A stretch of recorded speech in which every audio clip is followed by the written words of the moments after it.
Значи, кога луѓето зборуваат за здравје, најчесто мислат на физичкото здравје.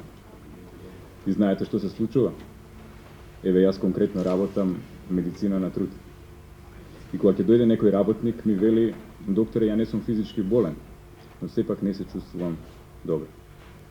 Имам заостанати сметки, ме притискаат извршители, со сопругата постојано се расправаме, а не можам да одам ни на работа. Не е само физичката состојба здравје. Здравјето значи и психичка и социјална благосостојба. Ако тој работник не е концентриран на своето работно место, може да си нанесе штета себе си или на некој друг работник. Затоа, предизвикот пред кој сите ние се наоѓаме, посебно ние во Македонија, е да им помогнеме на луѓето. А знаете зашто посебно? Затоа што граѓаните малку зборуваат за тоа како се чувствуваат. Тие и не знаат дека ако е нарушена нивната социјална или емотивна состојба, дека треба и мора да побараат помош.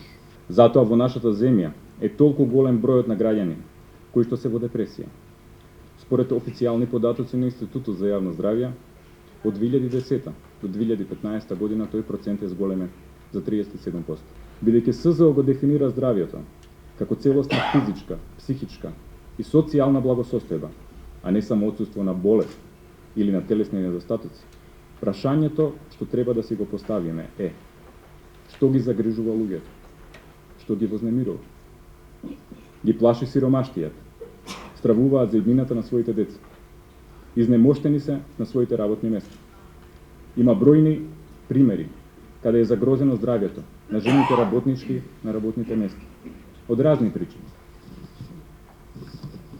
И кога владата, како денешната во заминување, е окупирана само со своите интереси, наместо со проблемите на граѓаните, се случува ова: Македонија да биде земја на граѓани на седативи, како одговорни лекари, како граѓани одговорни во политиката или други во бизнисот.